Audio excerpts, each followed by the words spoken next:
আজকের রেসিপি চিংড়ি শুটকি মাছের ভর্তা, যেগুলোকে আমরা ঘুষো চিংড়ি মাছও বলে থাকি। তো এই মাছগুলোর মধ্যে অনেক ছোট ছোট কাঁকড়া থাকে, যেগুলো বেছে ফেলে দিতে হয়, তা না হলে কিন্তু এগুলো ভর্তার মধ্যে থেকেই যায়। আবার কিছু কিছু ছোট ছোট কাঁকড়ার দাঁড়া থাকে, যেগুলো অনেক বেশি ধারালো টাইপের হয়, হাতে মেখে ভর্তা করতে গেলে সেগুলো অনেক সময় হাতে ফুটেও যায়। তো এইগুলো কিন্তু এইভাবে বেছে ফেলে দিয়ে তারপরে ভালোভাবে ধুয়ে ভর্তাটা করতে হয়। আর এই কাঁকড়ার যে পাগুলো আছে ওইগুলো একদম মাছের মতোই দেখতে লাগে, মাছের সঙ্গে মিশে থাকে। এইভাবে একটা একটা করে পা ছিল তবেই এইগুলো খুঁজে পাওয়া যায়, তা না হলে কিন্তু একদম বোঝাই যায় না যে কাঁকড়া বা কাঁকড়ার পাগুলো মাছের মধ্যে আছে।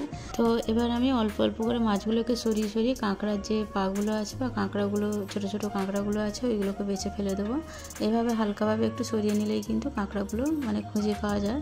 তো সবগুলো আমি এভাবে বেছে নেব। আর এ থেকে অনেকগুলোই কাঁকড়ার পা বেরিয়েছে। প্রথমে আমি 3টে ফেলে দিয়েছি বেছে, তারপর আবারও এরকম 3টে বেরিয়েছে। এগুলো ফেলে দিয়ে আমি একটা পাত্রে মাছগুলোকে নিয়ে নেব। আর মাছগুলোকে নেওয়ার সময় দেখবেন এর নিচেও অনেক বালি রয়ে যায়, তো ধোয়ার সময় অনেক বালি বেরোবে ওর গা থেকে। আবার এই ট্রের মধ্যেও অনেকটা বালি রয়ে যাবে। এইগুলো ভর্তা করার সময় কিন্তু দাঁতে কিচকিচ করে, যদি না ধুয়ে ভর্তা করা হয়। ধুলে এই বালির কিচকিচ ব্যাপারটা থাকবে না। তো পরিমাণ মতো পানি দিয়ে আমি মাছগুলোকে 3 থেকে 4 বার ভালোভাবে ধুয়ে নেব। আর আলতো হাতে এরকম ডুবিয়ে ডুবিয়ে ধুতে হবে, কারণ মাছের ভিতরেও বালি থাকে। 3 থেকে 4 বার পানি চেঞ্জ করে ধুলে মাছের গায়ে যে বালিটা আছে সেই বালিটা এমনি পানির সঙ্গে মিশে যাবে। আর তোলার সময় একটু মুঠো মুঠো করে প্রেসার দিয়ে পানিটা ভালোভাবে বের করে দিয়ে তারপর ধুতে হবে। তো আমি প্রত্যেকবারে এরকম মুঠো মুঠো করে পানিটা বের করে তারপর একটা অন্য পাত্রে নিয়ে নেব। আর এরকম আমি 4 বার ধুয়েছি, ধোয়ার ফলে কিন্তু বালিটা পুরোপুরিভাবে চলে গেছে। তো প্রথমবারে এর মধ্যে যে বালিটা আছে সেটা আমি দেখাচ্ছি একটা পাত্রে পানিটা ঢেলে। তো এই বালিটা কিন্তু না ধুয়ে ভর্তা করলে চিংড়ি মাছের মধ্যে রয়ে যেত আর দাঁতে কিচকিচ করতো। তো দেখুন কতটা বালি বেরিয়েছে, এইরকমই কিন্তু বালি থাকে মাছের মধ্যে। তো এইভাবে আমি 4 বার মাছগুলোকে ধুয়ে নিয়েছি। ধুয়ে নেওয়ার পর একটা স্টিলের পাত্রে ভালো করে মেলিয়ে তারপরে শুকোতে দেবো। আর এই বালিগুলো প্রথমবারে বেরিয়েছে, দ্বিতীয়বারে বালিটা অনেকটা কম বেরিয়েছিল। এরকম 4 বার ধোয়ার ফলে কিন্তু বালিটা পুরোপুরি চলে গেছে।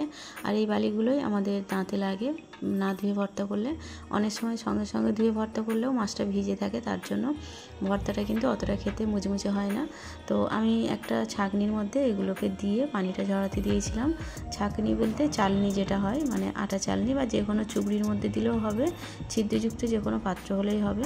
এরপর আমি একটা স্টিলের বাসনের মধ্যে নিয়ে এগুলোকে মেলিয়ে দিলাম। মেলিয়ে আমি কি করব, এটাকে রোদে দিয়ে দেবো। আর 1 থেকে 2 দিন ভালোভাবে রোদ খাওয়ালেই কিন্তু এটা অনেক বেশি ঝরঝর একদম মরমরে টাইপের হয়ে যাবে। আর ভরে রাখলেও অসুবিধা হবে না। তো আমি একদম রোদের মধ্যে দিয়ে দিয়েছি প্লেটটা। 1-2 বার এসে আমি এগুলোকে উল্টে পাল্টে একটু নেড়ে ছেড়ে দেবো। তো আমি 2 দিন রোদে দেওয়ার ফলে মাছগুলো খুব ভালোভাবে শুকিয়ে একবারে ঝরঝরে হয়ে গেছে, একদম হাতে মুঠো করলেই ভেঙে যাবে, এইরকম মুচমুচে টাইপের হয়ে গেছে। আর এই অবস্থাতেই কিন্তু যে কোনো পাত্রে ভরে রাখলে এটা অনেক দিন থাকবে, আর এর গন্ধ বা নোংরা কিছুই থাকবে না। তো আমি একটা এরকম কাঁচের পাত্রে এগুলোকে ভরে রাখবো, কারণ এমনি একটু গরম পড়ে গেছে। আর এই গরমে এরকম চিংড়ি মাছ খেতে খুব একটা ভালো লাগে না, একটু ঠান্ডা অবস্থাতেই খেতে ভালো লাগে। আবার একটু ঠান্ডা বা বৃষ্টি বৃষ্টি হলে এই মাছগুলো খেতে বেশি ভালো লাগে। এরপর আমি কি করব, এক বাটি সরিয়ে রেখেছি ভর্তা করার জন্য, আর বাকিটা এরকম কাঁচের বয়ামের মধ্যে রেখে দিয়েছি।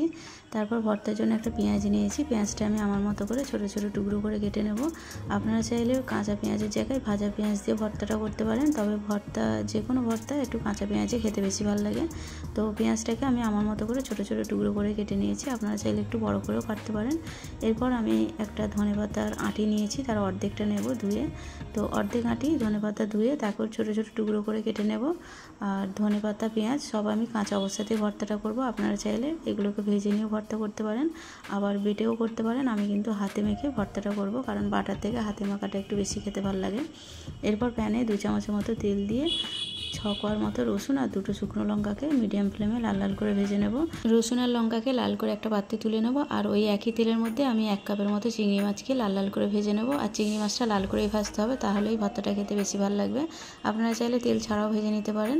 তারপর 1/2 চামচ নুনে 2টো ভেজে রাখা শুকনো লঙ্কা, যেগুলো আমি ভেজেছিলাম, ভালোভাবে গুঁড়িয়ে নেব। আর রসুনের কোয়াগুলো ভালোভাবে মেখে নেব এর সঙ্গে। আর পেঁয়াজ আর যে ধনেপাতার টুকরোগুলো আছে সেগুলো ঠিক একই সঙ্গে মেখে নেব। আর আমি মাছটা শেষের দিকে দেবো, দেবো, কারণ মাছটা আগে দিলে এই পেঁয়াজের পানিতে মাছটা অনেক বেশি নরম হয়ে যাবে। আর মাছটা যেহেতু আমি হাতে করে মাখবো, তার জন্য আমি গুঁড়িয়ে ভর্তাটা করব না, একটু গোটা গোটা রাখবো। গোটা গোটা রাখলে কিন্তু অনেক বেশি মুচমুচে ক্রিস্পি টাইপের লাগে, তার জন্য আপনারা চাইলে হাতে গুঁড়িয়েও ভর্তাটা করতে পারেন। তো ভর্তাটা কিন্তু আমার এই পর্যায়ে রেডি হয়ে গেছে। নুনটা চেক করে নেব, নুনটা ঠিকই আছে। তো রেসিপিটা দেখার জন্য সবাইকে অসংখ্য ধন্যবাদ।